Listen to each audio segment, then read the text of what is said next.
À chaque fois que j'ai l'occasion de prêcher sur cette page d'évangile, eh bien, je pars toujours de la même anecdote, qui n'a donc pas de secret pour vous, mais c'est une manière pour moi de rappeler le souvenir d'un frère qui m'a beaucoup marqué, d'un frère dominicain qui est rentré 1 an après moi dans l'ordre des dominicains, le frère Vincent. Malheureusement, il nous a quittés assez rapidement avant d'être ordonné prêtre. Il est tombé malade et cette maladie l'a emporté. Et j'en suis sûr qu'actuellement, il est au ciel. Je lui dois beaucoup, le frère Vincent. Et donc, le frère Vincent avait une particularité, c'était un étudiant brillant. Il avait fait Normal Sup à Rennes et puis il avait poursuivi ses études en allant à Jouy-en-Josas faire une école de commerce qui s'appelle les Hautes Études Commerciales, HEC. Voilà. Et là, vous le savez tous, il a vécu un grand drame à HEC. Quel est ce grand drame qu'il a vécu à HEC? C'est que comme la plupart des étudiants, il fréquentait la cantine de HEC. Et là, tragédie, au moment de prendre du beurre, il s'est trouvé qu'à la cantine de HEC, le beurre était du beurre doux. Et pour le breton qu'il était, c'était un crime de lèse-majesté, un crime insupportable. Comment accepter de beurrer ses tartines avec du beurre doux, sans saveur? Alors comme il avait du caractère, le frère Vincent a eu une idée merveilleuse, c'est de lancer une grande pétition. Ainsi libellée, à HEC, l'addition est salée, pourquoi le beurre ne l'est pas? Voilà, ça vous fait sourire. Et de fait, tout le monde a souri. La plupart des étudiants d'HEC ont signé la pétition, ainsi que les enseignants. Et très rapidement, eh bien, à la cantine de HEC, désormais, il y a du beurre salé. Enfin, je ne sais pas si c'est encore le cas aujourd'hui.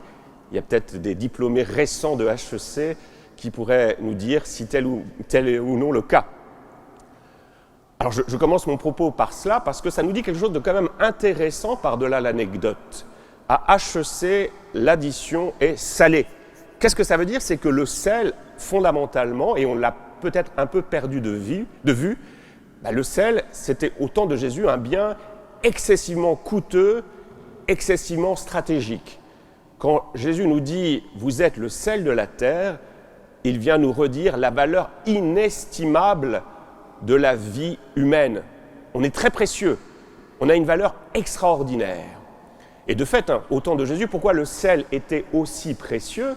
Puisque le sel était l'unique moyen de conserver les aliments. On salait les aliments pour permettre leur conservation.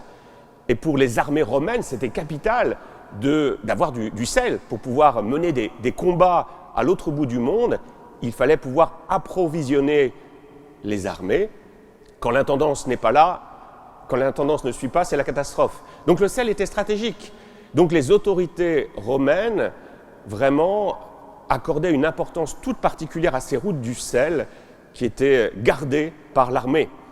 Et pour la petite histoire aussi, le mot de salaire, vous savez d'où ça vient le mot de salaire, salarium, c'était la portion de sel qui était donnée aux soldats romains, précisément pour avoir sa portion de sel ou un peu d'argent pour pouvoir acheter pour son compte personnel ce sel. Vous voyez, salaire, c'est le sel. Vous êtes le sel de la terre. Donc peut-être qu'on entend cette expression autrement. Vous êtes le sel de la terre. Cette valeur du sel, cette valeur stratégique. Rappelez-vous, là encore, en France, le sel a été quelque chose de très stratégique qui a été taxé pendant longtemps. Comment s'appelait l'impôt sur le sel? Tout le monde le sait.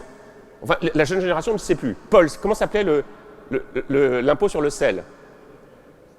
La gabelle. C'est ce que tu as dit? Non. Je trouve ça merveilleux parce qu'il est d'une grande honnêteté. Mais c'est normal, la jeune génération a oublié que l'impôt sur le sel, ça s'appelait la gabelle. Moi, de mon temps, tout le monde le savait, et tous les anciens le savaient. Voilà, la gabelle. L'impôt sur le sel, parce que c'était stratégique. Rappelez-vous, de manière un peu plus récente, en 1930, la marche du sel de Gandhi pour combattre le monopole de l'exploitation du sel qui était réservé aux Anglais. Donc voilà, sel, quelque chose de stratégique qui a une valeur inestimable. De fait, comme la lumière, sans la lumière, il n'y a pas de vie. Et l'on voit à quel point la lumière est précieuse, notamment dans cette période de l'année où les jours rallongent. Moi, quand je me rends à la messe le samedi soir à Saint-Coulon, je goûte vraiment la joie de partir sous la lumière. Et d'ici quelques jours, on aura aussi la grâce de terminer l'Eucharistie avec la lumière, cette lumière qui donne la vie. Donc vous êtes le sel de la terre, vous êtes la lumière du monde, nous redit notre valeur inestimable. Et ce qui est très beau, c'est que Jésus, quand il nous dit « vous êtes le sel de la terre », il ne nous dit pas « vous êtes le sel de la terre si vous faites telle ou telle chose, si vous méritez, si vous avez une vie utile aux autres, vous serez alors le sel de la terre ». Non, on est naturellement le sel de la terre, en deçà de ce que nous faisons. Si à HEC, l'addition est salée, dans la vie chrétienne, eh bien, ce n'est pas la dimension financière qui compte, c'est la gratuité. Dans la vie de foi, tout est donné gratuitement. Donc, plutôt que de faire HEC, demandez le baptême. C'est gratuit. C'est gratuit. Avec Dieu, c'est le rythme, c'est la logique de la gratuité. À HEC, on apprend à produire de la valeur. C'est le but des écoles de commerce. Moi, j'en ai fait une, je sais ce que c'est. Je n'ai pas fait HEC. Donc, mais on apprend à produire de la valeur. Parce qu'il faut vraiment, une vie qui produise quelque chose. Dans la vie chrétienne, on n'a pas à produire de la valeur parce que nous sommes inestimables. Toute vie humaine est inestimable. Et je crois que dans ces temps où il y a des débats sur la fin de vie, plus que jamais, nous avons à nous redire que pour Dieu, notre vie, quelle qu'elle soit, que nous soyons jeunes, en pleine santé, que nous soyons PDG, diplômés de HEC, ou chômeurs, ou en fin de vie, ou malades, on a une valeur inestimable en deçà de ce que nous faisons. Et je crois que c'est un véritable combat qui mérite d'être mené. Je l'ai dit, les autorités romaines préservaient ces routes du sel parce que c'était stratégique. Et bien que je crois que là encore, pour nous croyants chrétiens, nous avons à nous engager pour défendre cette vie. J'ai vu sur mon mur je ne sais pas si c'était sur Twitter ou sur X ou sur un autre réseau social, une vidéo qui m'a fait un peu froid dans le dos. C'est celle de Jean-Louis Touraine. Donc Jean-Louis Touraine, qui est un éminent professeur de médecine, il était professeur en immunologie, je crois, à l'université de Lyon. Il a été député, premier adjoint à la mairie de Lyon. Et lui, c'est un défenseur acharné de l'euthanasie. Il appartient au Grand Orient de France. Et donc, dans une vidéo, il disait, il faut accepter la loi, elle est totalement insatisfaisante, il n'y en a pas assez. Mais il faut l'accepter. La loi, c'est un pied dans la porte. Voilà, on met un pied dans la porte et ensuite, avec le temps, on obtiendra quoi? On obtiendra la légalisation de l'euthanasie pour les jeunes, pour les enfants. On obtiendra la légalisation de l'euthanasie pour les personnes handicapées, mentales, ou encore les personnes atteintes d'Alzheimer, de maladie d'Alzheimer. Vous voyez? Et donc c'est un véritable combat qui est mené contre la vie. Alors ce n'est pas une position politique que je vous donne, c'est vraiment ma conviction profonde.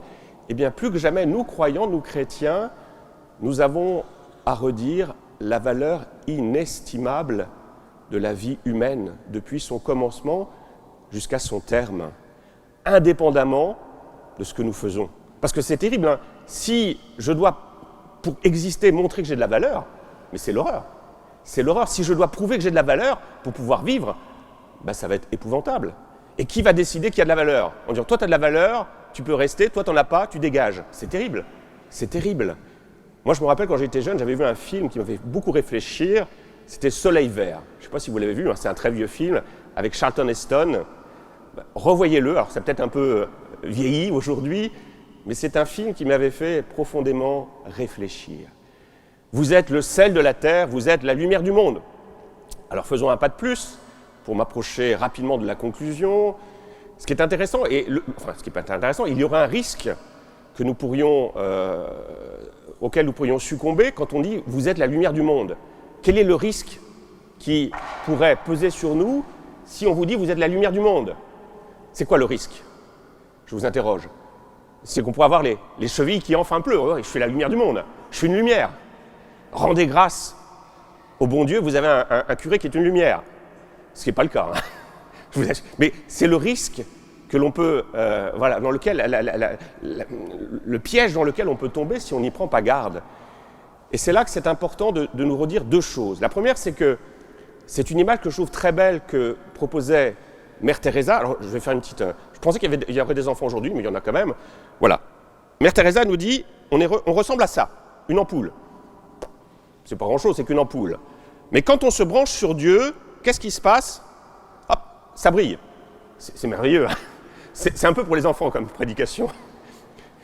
J'avais testé mon homélie sur X, il m'a dit « Souffle, fais pas ça, c'est idiot, c'est infantilisant ». Mais je n'ai pas résisté. Voilà. Ben, voilà. Nous sommes, en soi, on n'est rien. En soi, on est, voilà, on n'est rien. Mais quand on se branche sur Dieu, qu'est-ce qui se passe? Alors, aussitôt, ça brille. Mais la lumière ne vient pas de nous. Nous ne sommes que des filaments, nous sommes que du verre. Bon, je vais l'éteindre. Voilà, je vais la remettre. Voilà. Et de redire, c'est ça, la lumière, elle ne vient pas de nous, elle vient de Dieu. L'autre analogie qu'on donne souvent sont les vitraux. Un vitrail sans lumière, c'est quoi? Ben, c'est noir, c'est fade. Alors que quand le soleil vient, eh bien, la lumière vient éclairer ce vitrail et colorer cette lumière. Mais sans la lumière, le vitrail n'est rien, si ce n'est quelque chose de sale, de noir, d'obscur. Eh bien voilà, nous sommes la lumière du monde, cette lumière, elle ne vient pas de nous, elle vient du bon Dieu. Et puis deuxième idée, ce que nous dit Jésus, c'est qu'on est la lumière du monde et le sel de la terre.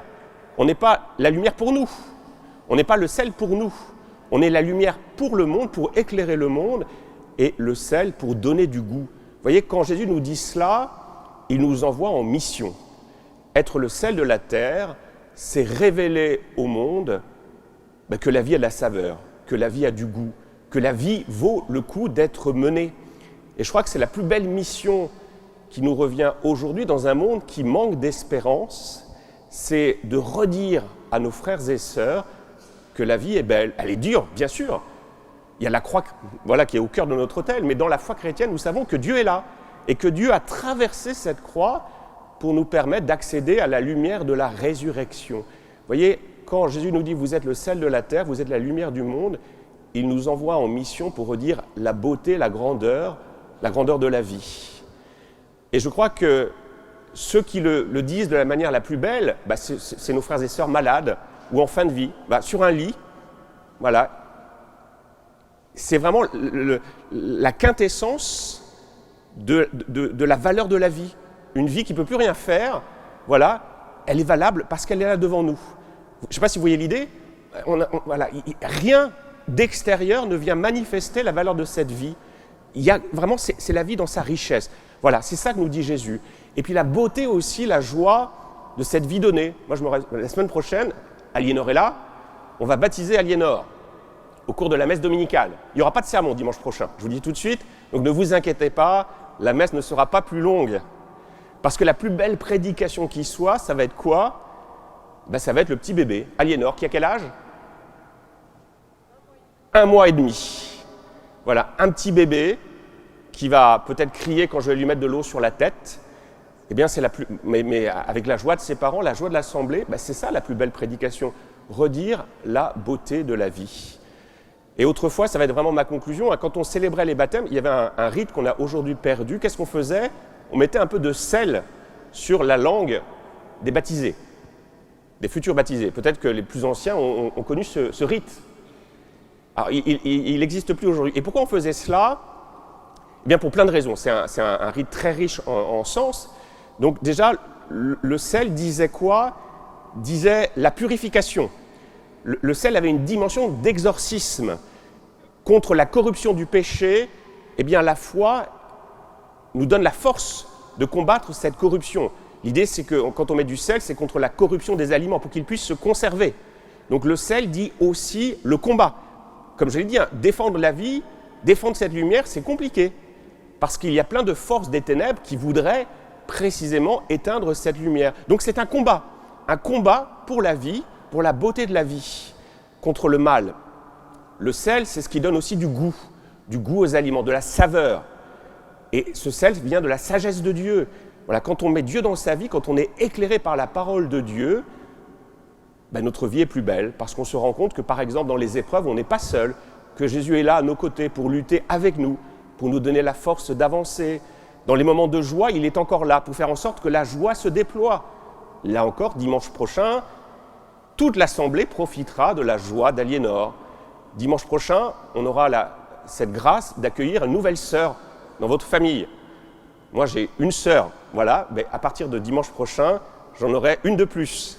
Si je prends en considération tous celles et ceux que j'ai baptisés, et puis tous les baptisés, ben voilà, une énorme famille. Vous voyez, cette saveur de la vie donnée, de la vie partagée.